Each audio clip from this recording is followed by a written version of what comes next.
Welcome to the third lesson of the seventh module, which is on deflection of beams part 3. In fact, in the last two lessons on deflection of beams, we have discussed how the deflection of beam affects in general and why do we need to evaluate the deflection in beams and consequently the slopes in the beams. Now, in this particular lesson we are going to look into some more aspects of deflection. In fact, in the last two lessons we have discussed the differential equation of the elastic curve and consequently we have derived the the equation for the elastic curve. Now, here we will look into another methodology which we call as the moment area method to evaluate the slope and deflection in beams. Hence, it is expected that once go through this particular lesson, one should be able to understand the concept of moment area method in evaluating slope and deflection of beams, and one should be in a position to evaluate slope and deflections in different types of beams for different loadings using moment area method. In fact, in the last two lessons we have solved quite a few examples wherein we have used the differential equation for the elastic curve and we have derived or we have evaluated the equation for the elastic curve, based on which we could evaluate or estimate the deflection in a beam at a particular location. Also, we could compute the value of the slopes wherever needed along the length of the beam. Now, in this particular lesson we are going to discuss that if we employ this particular method which is called as moment area method, then how do we compute the values of the slopes and deflection in beams. Hence, the scope of this particular lesson includes we will recapitulate some aspects of the previous lesson. It includes the concept of moment area method, it includes moment area theorems and their application. In fact, based on this moment area method, there are two theorems which we call as moment area theorems, and we will state those theorems and consequently we will look into how they are applied in evaluating slope and deflection in beams. And then we will look into some examples for evaluation of deflection in different types of beams for different loadings. Now, let us look into the questions which were posed last time. The first one is what is flexural rigidity of beams, explain. Now, let us look into this aspect. We had indicated in the last lesson that E I, this particular parameter E I is known as flexural rigidity, where E is the modulus of elasticity of the material we are using for the beam and I is called as the moment of inertia of the cross section taken about the neutral axis. This is the moment of inertia about neutral axis. Now, let me explain this with reference to a simple example. We have seen that for a simply supported beam which is subjected to uniformly distributed load of intensity Q per unit length over a length of L, the deflection which we get, the maximum value of the deflection as 5 Q L to the power 4 by 384 E I. Now, let us assume that we have two beams which are identical, that means they have the same length, they are subjected to the similar intensity of the loading which is Q,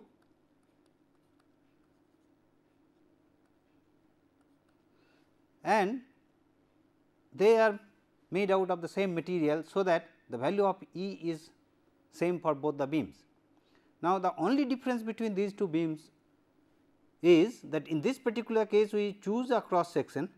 Let us say that we choose a section of which is a rectangular section, the width of which is B, and let us call depth as H1, and for this particular beam we choose a cross section for which width is B, but the depth is H2, and let us assume that the depth H1 is greater than H2.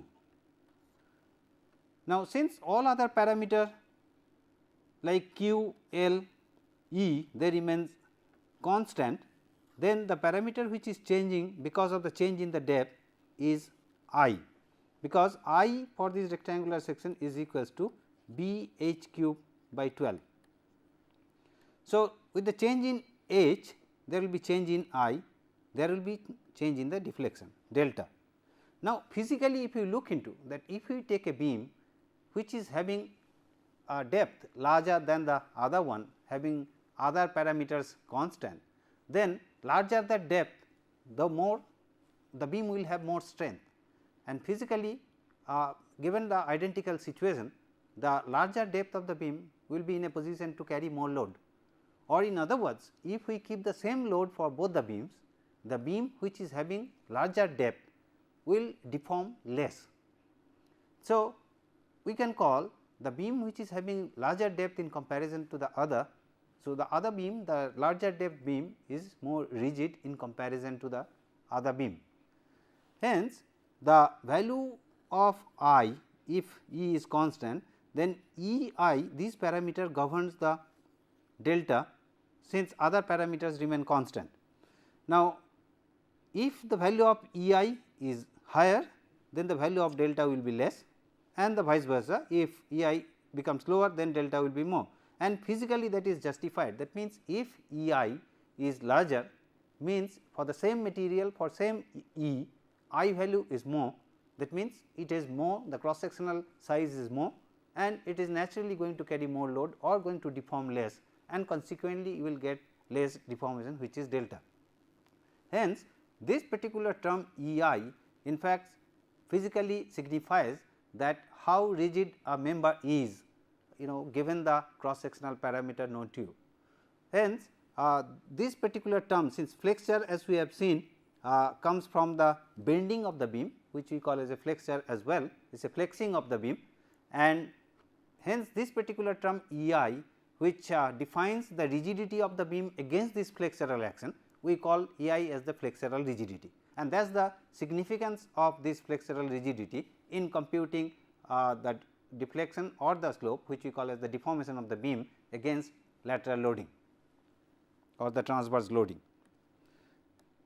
Now, the second question was, what is meant by M by E I diagram. Now, this is interesting, and this with reference to this present lesson we will be discussing in more detail. Now, let us look into what is really meant by M by E I diagram. Now, as the terms you are acquainted with, that particular value M or particular designation M, we generally designate bending moment in the beam as M. So, basically when we are saying M by E I diagram, that means it is related to the bending moment diagram. Now, again coming back to the example of a simply supported beam with a uniformly distributed load, which is subjected to Q per unit length. Here, as we have seen that the bending moment varies parabolically over the entire length, and this particular diagram represents the bending moment diagram, the maximum magnitude of which is Q L square by 8. If we compute this ordinate, we will get as Q L square by 8. Now, when we say M by E I diagram, what we mean is that each and every ordinate of this bending moment diagram, if it is divided by the flexural rigidity of the beam member, which is E I, then we will get another diagram which is similar to the bending moment diagram in nature, but we will have the different values of the ordinates, which is equals to M by E I. The M value which we will have for the previous diagram, for the bending moment diagram, the M by E I diagram will be having ordinate value which is lower, because we are dividing each of the ordinates of the bending moment diagram by the term E I. Hence, the magnitude, the maximum magnitude over here for the M by E I diagram will be Q L square by 8 E I, whereas the magnitude of the bending moment at this ordinate will be Q L square by 8. So, this particular diagram where we divide all the ordinates of the bending moment diagram by E I, we call that as M by E I diagram. Now, it may so happen that in this particular case we have considered that E I value is constant throughout the beam. Now, it may so happen that we have a beam wherein the central part is having larger value of E I, thereby here as if you have the larger cross section over the rest of the beam, and let us say if you have a moment of inertia of 2 I, and other places we have the moment of inertia of I, then the value of the flexural rigidity in this zone is E I, in this zone also is E I, whereas in this particular zone it is 2 E I. So, when we but the bending moment diagram remains as it is, like in this form. Now, if the ordinate, each of these ordinates are divided by the respective E I's, here it is E I and here it is 2 E I, then accordingly the m by E I diagram will change and we will have similar to this kind of a figure.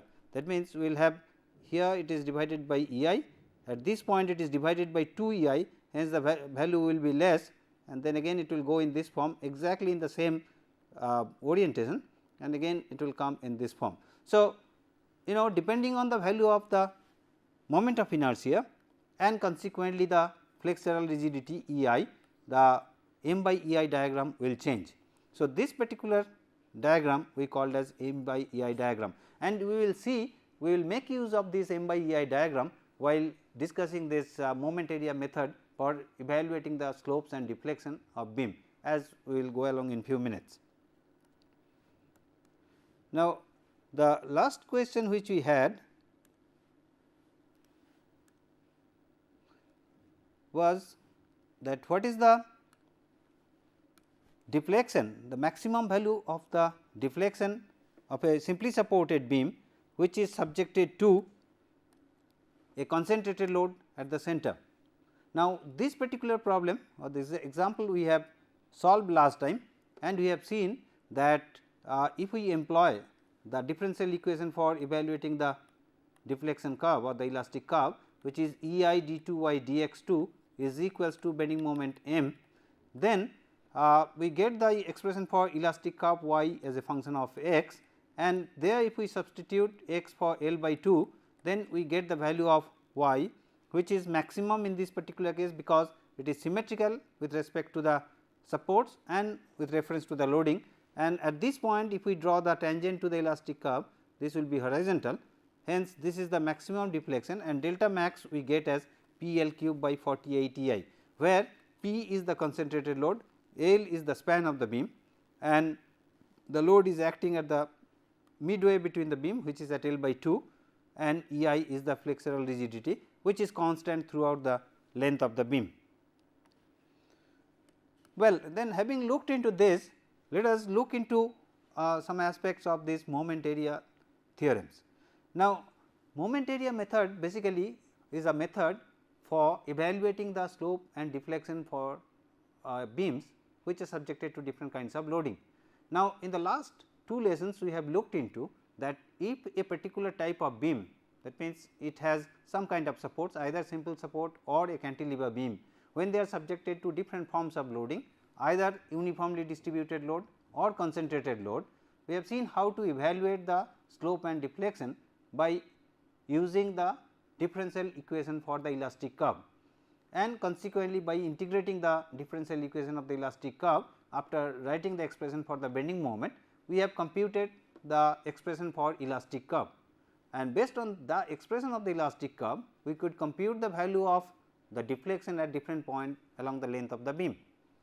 Now, we are going to look into another method which we call as a moment area method, and as the name signifies, we are going to make use of the bending moment diagram of a beam, and in fact, in this sense this is semi graphical in nature, that we will make use of this bending moment diagram in evaluating the slopes and deflection of the beam. Now, in deriving the equations or the differential equations for elastic curve, we had assumed that the beam material is linearly elastic and the slope is small, so that we could make some assumptions. Now, while deriving this moment area theorems, here also we make the similar assumptions, that means the material is linearly elastic and the slope is sufficiently small, so that we can employ these moment area theorems in evaluating the slopes and deflection. In fact, there are two theorems for this moment area method, which we call as first theorem of moment area and the second theorem of the moment area, based on which these two theorems we can compute the values of the deflection and the slope in a beam.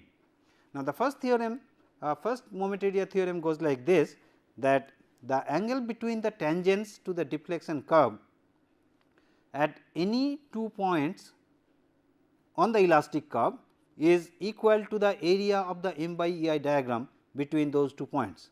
So, this is the first theorem says that the angle between the tangents to the deflection curve, that is the elastic curve, at any 2 points is equal to the area of the m by E I diagram. Now, let us see that how really do we apply this theorem in evaluating the or making use of this m by E I diagram.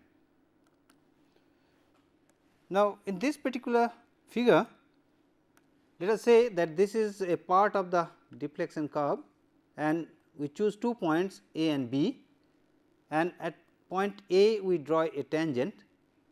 So, that this gives the slope of this particular point of the elastic curve, which we call as theta A.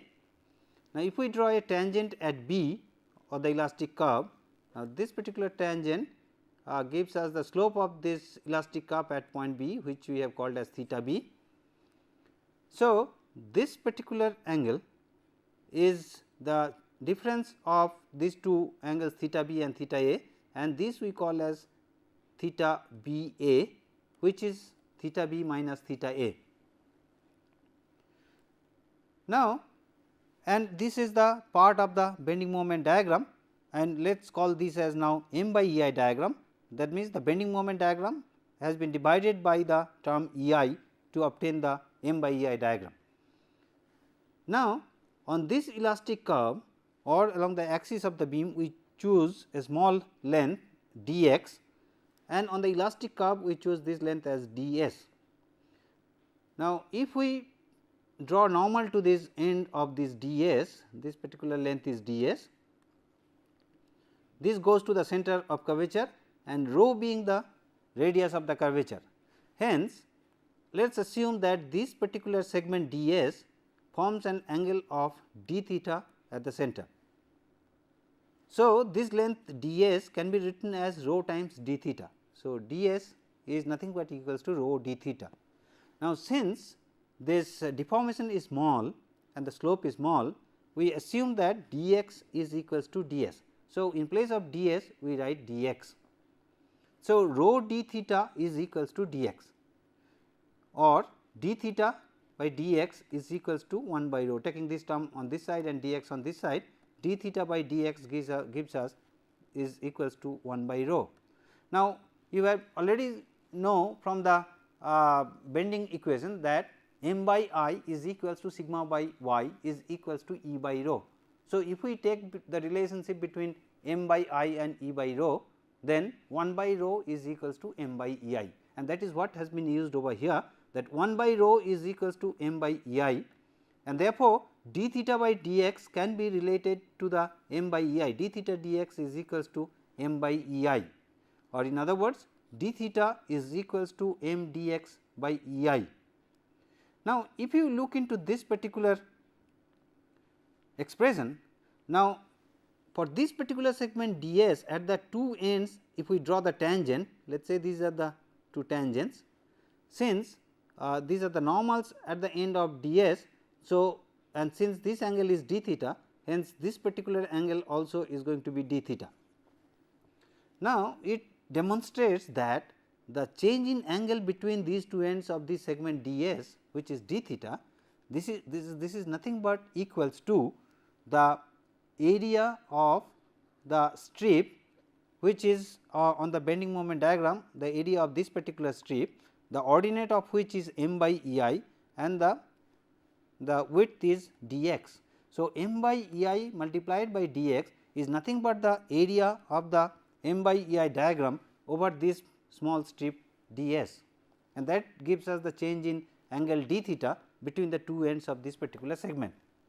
Now, if we integrate this particular expression over the stretch a to b, then integral d theta a to b is equals to integral m d x by E I between a to b, and if we integrate d theta from a to b, we get this as theta b minus theta a, and which is nothing but equals to theta b a, and theta b a then gives us integral m d x by E I between a to b. Now, this means that this is the area of the m by E I diagram between the two points A and B, which we have chosen on the elastic curve, is the area of the m by E I diagram between those 2 points.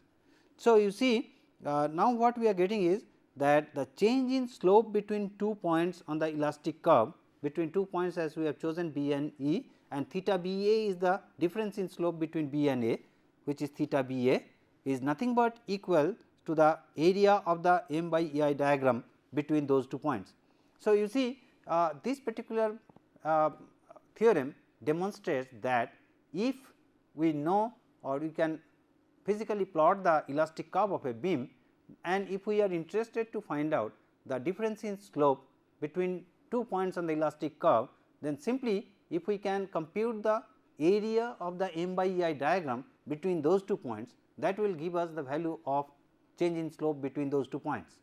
So, by making use of the bending moment diagram, or in other words m by E I diagram, we can readily compute the values of the slope of the elastic curve at different points, and that is one of the advantages of this particular method. Now, of course, while using this particular method, we will have to be careful that the diagrams which we get for the bending moment diagram, they are to be simple enough, like if you have a form like rectangular or square or triangular form or a parabolic form, for which we know the areas, we can compute the values, area values directly for such diagrams, and it becomes easier to implement. Now, let us look into some of the aspect of this particular theorem. Now, here if you note that we have used the term m, now that is for the bending moment, and the value of the bending moment could be positive or negative, or rather its sign will be as usual, which we have assumed earlier. That means, if you have a counterclockwise moment, counterclockwise moment will give you the positive value of bending, and the clockwise moment will give you the negative value of the bending. So, we follow the usual sign convention as we have used so long.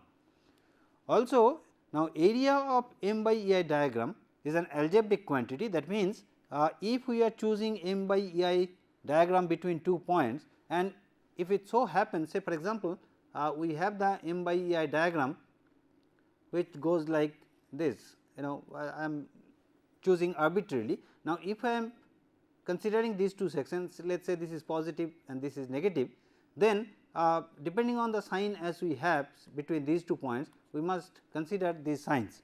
So, the area of the m by E I diagram is given positive or negative sign depending on whether the bending moment is positive or negative. But when we try to compute the values of the slope or the value of the deflection, we really generally do not bother about these signs. Since we know physically how, because of the loading, how it is going to deflect, we can we just compute the absolute value, and then accordingly we assign the sign depending on whether it is having a clockwise movement or counterclockwise movement, or how the deflection is going, whether it is above the baseline or below the baseline, but only we are interested to evaluate the magnitude of these quantities, the slopes or the deflection. So, however, this sign convention is generally ignored, and only absolute values are considered for evaluating theta and delta. So, this is what is important while using this moment area theorem. Now, the second moment area theorem states that the tangential deviation of any point with respect to the tangent at any other point on the elastic curve is equal to the first moment of the area of the m by E I diagram between those 2 points evaluated with respect to the former point. So, it is again the tangential deviation of a point with respect to another point on the elastic curve. This is equals to the first moment of the area of the m by E I diagram between the points under consideration, and the moment is to be taken with respect to the first point where we are evaluating the tangential deviation with respect to the other. So, with respect to the former point. So, this is the second moment of moment area theorem, and let us look into how do we apply this theorem in evaluating the information as we need for evaluating slope and the deflection. Now, Again we consider a segment of the elastic curve, and on this segment we choose 2 points A and B, and we draw a tangent at point A, and from B we drop a vertical line, and let us say this tangent cuts this vertical line at B1. So, in fact, from B1 is the tangential deviation of B with respect to the tangent drawn at A. So, the second moment area theorem states that the tangential deviation of a point with respect to the tangent drawn from any other point is equals to the moment of the m by E I diagram between those 2 points and taken about the former points. So, the moment of this m by E I diagram between 2 points A and B taken about B will be the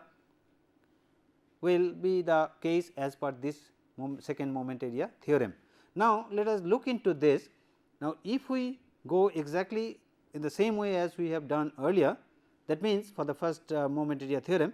Now, here we choose a small segment say of length ds, and as usual this makes an angle of d theta at the center, and considering that this is a small deformation problem or the slope is small. So, this ds length we approximate as dx, and at the end of this ds if we draw the tangent, we assume that this cuts this vertical line and we call this length as dt. This length B1 where this tangent from A cuts the vertical line from B1 we call TBA, and this small segmental length we call this as dt on line BB1. And since this deflection is small, the slope is small. So, the axis of the beam, the distance x1 as we have chosen, the distance of the strip ds from B which is x1, we assume that the length dt can be computed in terms of this x1.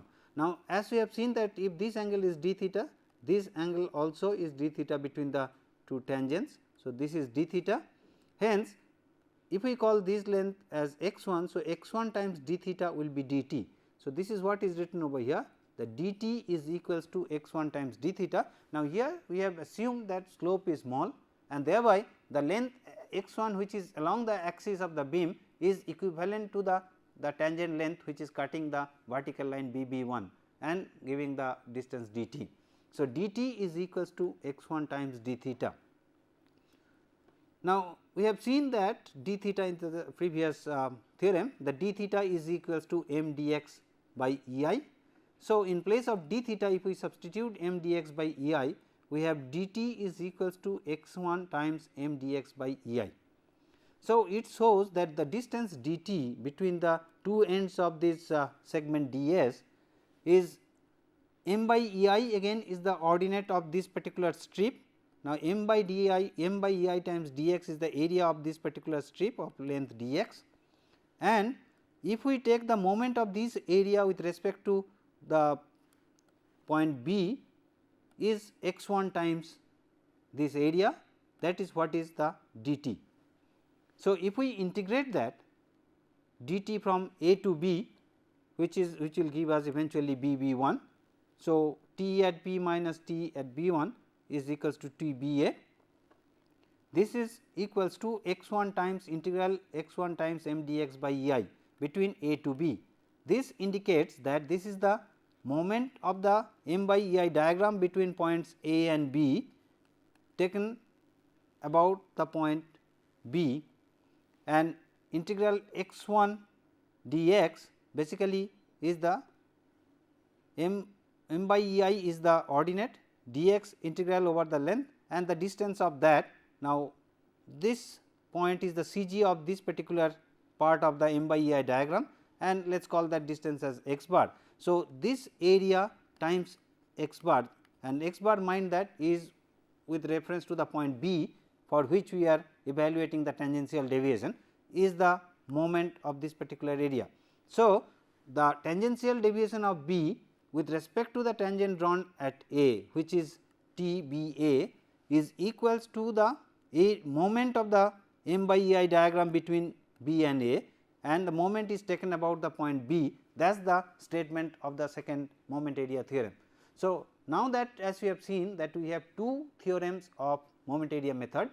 In the first theorem says that if we are interested to evaluate the difference in slope between 2 points of the elastic curve, then that is equals to the area of the m by E I diagram between those 2 points. And the second moment area theorem states that if we are interested to find out the tangential deviation of a point on the elastic curve with respect to the tangent drawn on the other point with reference to that other point, then that is equals to the moment of the m by E I diagram between those 2 points A and B, and the moment is taken about the form of point which is B. That will give us the tangential deviation of the elastic curve or the point with reference to the other point where we have drawn the tangent. Now, we make use of these two theorems to evaluate the values of the slope and the deflection at any point in the beam, as we have done in case of using the differential equation for elastic curve, that we have written down the expression for the bending moment, we have employed the differential equation, we have integrated it and we have computed the value of y at different points. Now, we will make use of this semi graphical method by employing the bending moment diagram to compute the value of the slope and the deflection in beams for different types of beams with different kinds of loading. But please keep in mind that moment area method becomes useful or suitable when the bending moment diagrams are relatively simpler, like if you have a regular diagram like a square one or rectangular one or a triangular one or a parabolic configuration, for which you can readily evaluate the value of the area, and consequently you can take the moment of those areas with reference to the point where you are evaluating the tangential deviation. So, moment area method can be employed to evaluate the values of the rotations or the slopes and the deflection at any point in the beam. Now, let us look into some of the examples, so that this becomes clearer. Now, before we go to the examples for evaluating the or for using the moment area theorem, let us look into the example which we did in the last lesson. And in the last lesson we did this particular problem, that we have a cantilever beam in which we have a load at the tip of this cantilever beam, which is a concentrated load. Now, what we had to do was to arrive at the equation of the elastic curve and deflection and rotation of the free end. Now, as we have seen that we could arrive at the elastic curve based on the equation of the differential equation of the elastic curve, which is E I d2y dx2 is equals to moment, and moment here we first compute the reactive values, the vertical reactive value, the horizontal one and the moment, and based on these reactive values the moment at any segment, if I take a cut over here, we get the value of the moment as p into x minus p into L, and this if we employ, then we get the expression of the differential equation as this E I d2y dx2 equals to p x minus p L. Now, if we integrate this, then we get E I dy dx is equals to p x square by 2 minus p L x plus C 1, and subsequently if we integrate this once again, we get E I y is equals to p x cube by 6 minus p L x square by 2 plus C 1 x plus C 2. Now, for evaluating these two constants C 1 and C 2, we need to employ the boundary conditions, and as you know that at the fixed end at x equals to 0, at the fixed end both the slope and the deflections are 0, and the fixed end being at x equal to 0, at x equal to 0 y is equals to 0, and at x equals to 0 dy dx also is equals to 0. Now, if you substitute these two boundary conditions at x equals to 0 dy dx equals to 0, this gives us that C 1 is equals to 0, and at x equals to 0 y equals to 0, if we substitute we get C 2 equals to 0. So, this gives us that the value of the deflection curve or the elastic curve E I y is equals to p x cube by 6 minus p L x square by 2. Now, if we like to compute the value of the deflection at the tip, which is at x equals to L, we substitute the value of x equals to L over here, then we get P L cube by 6 minus P L cube by 2 and eventually we get P L cube by 3 I. Delta is equals to minus P L cube by 3 I, and we get minus sign because it is in the opposite direction of positive y direction. So, this is the value of the delta which we get. Now, eventually if we compute the delta, the maximum value of delta we get is at the free end of the beam, and that is the value of delta L, which we call as the maximum delta or delta max.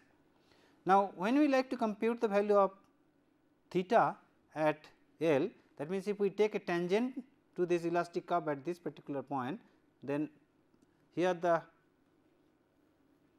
tangent to the elastic curve is along the axis, because it is parallel or along the line of this particular axis. Hence, this gives us the value theta b, because theta b minus theta a is 0 here. So, this is theta b, if we call this as a and this as b.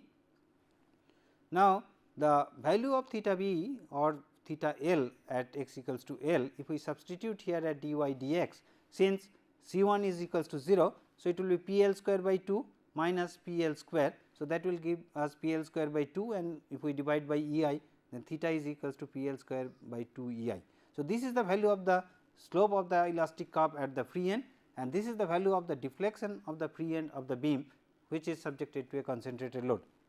Now, as I have told you that from the governing equation, which is E I d 2 y dx 2 equals to bending moment m, we had derived the different form of the differential equation. That means, if we take the derivative of that particular differential equation once again, we get E I d 3 y dx 3, which is equals to C R, and as we know that V is equals to minus d m dx. So, E I d 2 y dx 2 is moment m, E I d 3 y dx 3 is d m dx, which is equals to minus V.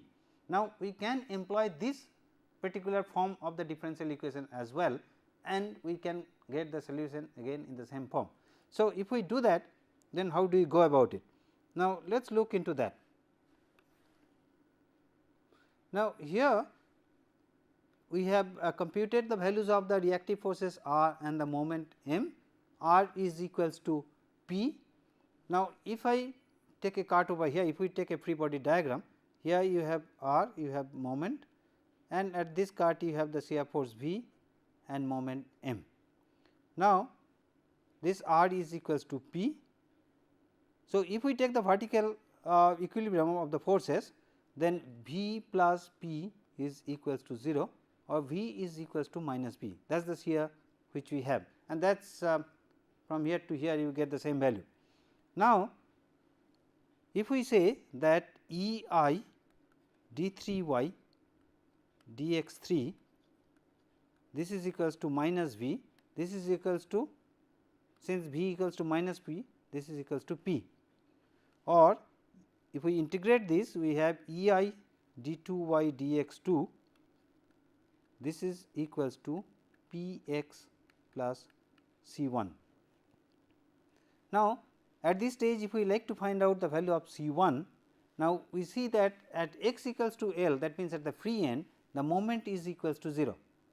Now, if we substitute that particular condition, we get that C 1 is equals to minus P L. Now, if we substitute the value of C 1 over here, we get E I d 2 y dx 2 is equals to P x minus P L, and that is the point where we had started, that m is equals to P x minus P L, and then we had integrated after substituting in this differential form, and we have obtained these values. So, even if we start from this particular expression, that E I d 3 y dx 3 is equals to minus B, we arrive at the same value. So, you can employ any of this form of this governing differential equation, that means E I d 2 y dx 2 is equals to the bending moment m. Now, you can employ the other form of the differential equation as well, which is E I d 3 y dx 3 equals to C R, which is convenient in this particular case, or if you have a distributed loading over the entire span of the beam, you could use E I d 4 y dx 4 is equals to minus q as well, which we had seen in case of a simply supported beam subjected to uniformly distributed load. So, any of these forms of this differential equation, according to the suitability, you can use it, and the final form of the results which will you get for the value of the maximum deflection or the rotations at different points, you will have the identical results. Now, let us look into another example problem. In fact, this example also was given to you last time, and in the last lesson we have discussed that if a beam is subjected to several loads of different forms, like if you have uniformly distributed load, you have several concentrated load on a beam, and if you are interested to find out the displacement at any point or the deflection of the beam at any point in the length of the beam, then the method which we have discussed so far, that means we compute the bending moment at different segments and substitute in the differential equation, and we solve the differential equation in those different segments, apply appropriate boundary conditions in those segments and arrive at the final form of the elastic curve. We can employ the same technique for evaluating the deflection for multiple loads, or else what we can do is that we can apply the method of superposition. Means that we assume that instead of all the loads acting simultaneously, we split it. We assume that the beam first as if it is subjected to uniformly distributed load, secondly it is subjected to a concentrated load alone, and several such concentrated loads individually they are acting, and for each of these cases we compute the deflection at the point where we are trying to find out the deflection for individually, and if we sum them up, then we get the identical value of the deflection as we were getting earlier. The reason behind this is that the deflection which we are computing is a linear function of the load which we are applying, and hence this superposition is valid, and you can get the deflection by using this superposition technique. Now, let us look into this particular problem, that first if we compute it the way we are computing now, and subsequently if we impose the method of superposition, then what happens. Now, you see here in this particular beam we have the concentrated load and the uniformly distributed load which is Q per unit length, and as usual we compute the values of the reactive forces. Since we do not have any horizontal load in the beam, so value of H A, the horizontal reaction at A, is equals to 0. Hence, we have the values of R A and R B which is equals to, and this being symmetrical, you can make out readily from here that Q times L is the total load, that divided by 2 will be distributed between R A and R B, and the concentrated load P half will go over here and half will come over here, and that is what it is, that Q L by 2 plus P by 2 is the value of the reactive forces R A and R B. Now, here we have two segments, this is segment 1 and this is segment 2. Now, for the segment 1, if we take a cut over here and draw the free body of the left hand, then the expression for the bending moment comes as R A times x, which is Q L by 2 plus P by 2 times x, minus the uniformly distributed load over a length x, which is Q x square by 2, and this is valid between the range 0 to L by 2, x is between 0 to L by 2. Now, subsequently if we take the other part segment 2, if we cut over here and draw the free body of the this part of the segment which is at a distance of x, then the value of the moment is equals to again R A times x, which is Q L by 2 plus P by 2 times x, minus Q x square by 2 because of this uniformly distributed load, minus the effect of this concentrated load which is at a distance of L by 2 from at the 0 point. So, this is x minus L by 2, and this is valid between L by 2 to L. So, L by 2 is less than equal to x less than L. So, these are the two expressions for the bending moment at two different segments. Now, incidentally, since this is a symmetrical beam or a beam which is having symmetrical loading, hence if we can compute for this segment, the other segment also will follow the identical results, but with a mirror image. Now, if we take the first segment and apply this in the differential equation, which is E I d 2 I dx 2 is equals to moment m.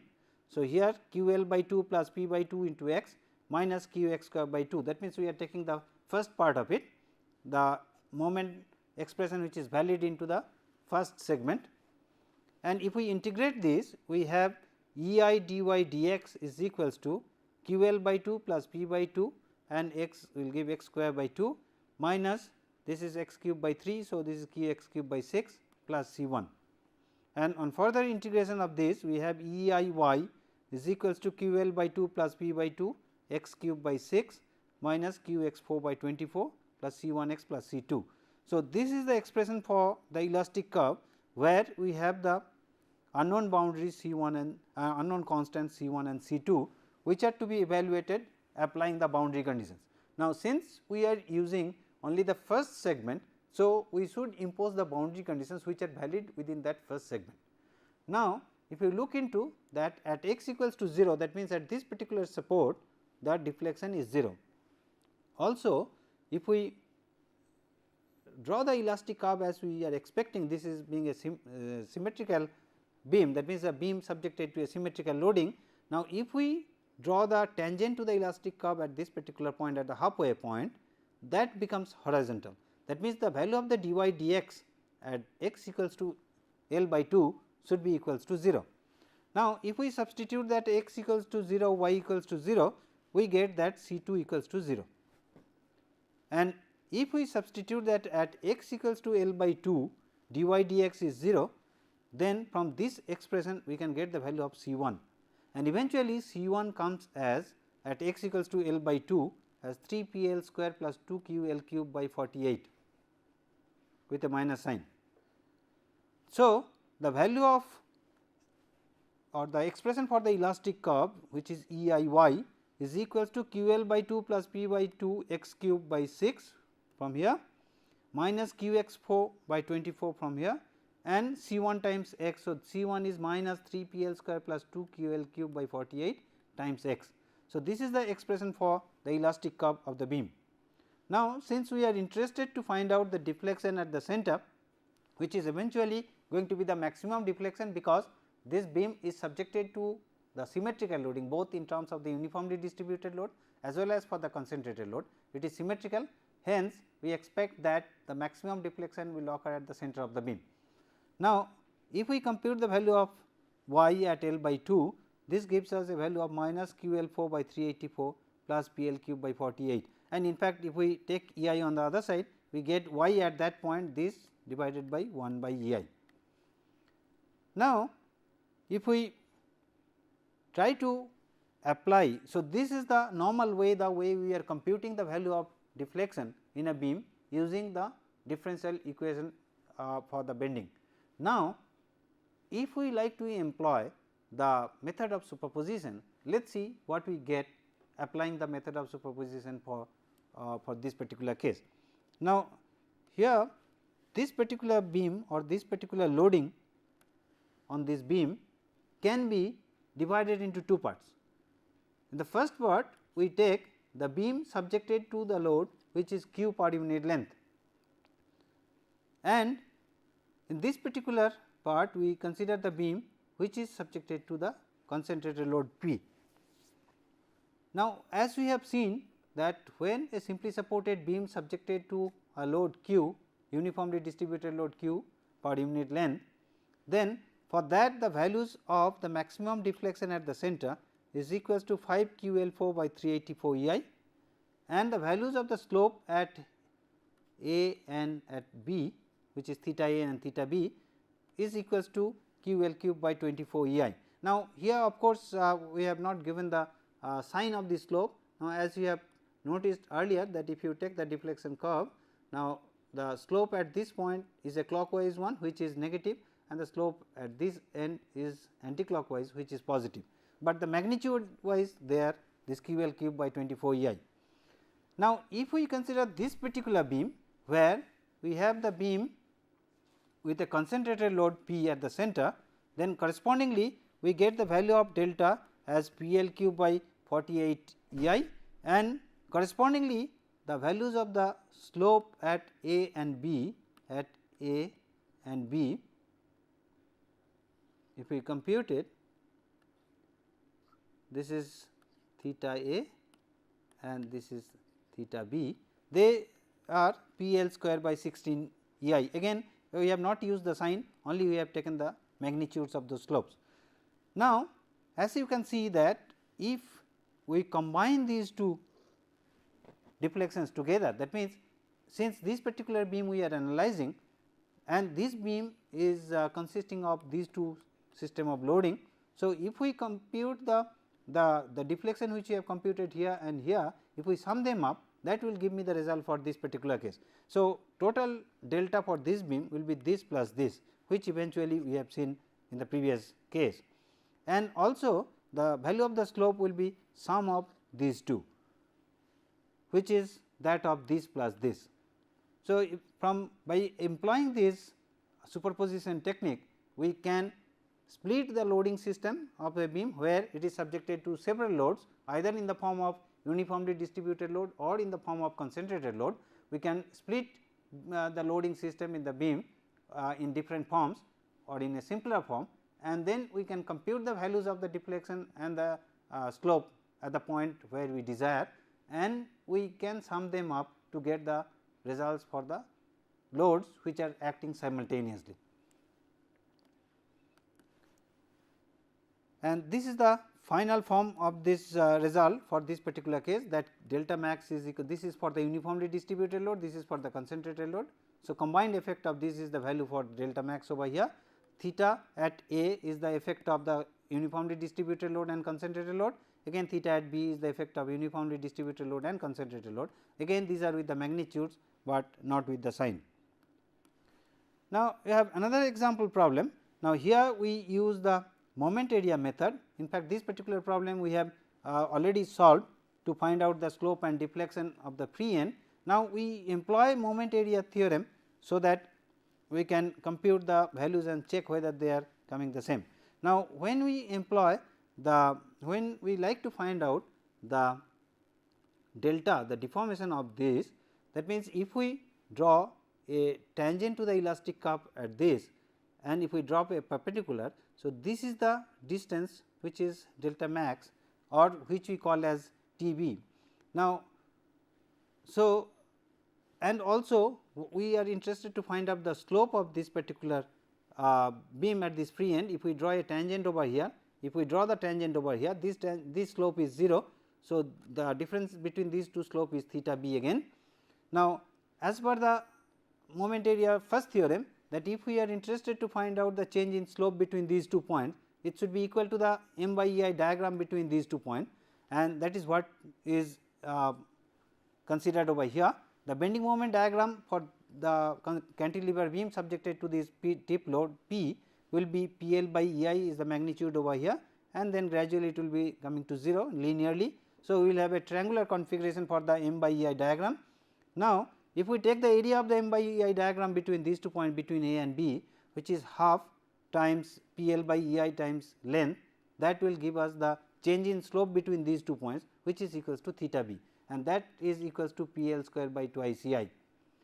Also, now when we draw a tangent over here, this is the tangential deviation of the elastic curve of this particular point, which is equals to the delta max. So, that means, if we take the moment of the m by E I diagram with respect to this point, we are going to get the value of the deflection. So, delta max is equals to half P L by E I times L times the distance of the C G from here is 2/3 of L. So, if we employ that, that gives us a value of P L cube by 3 E I.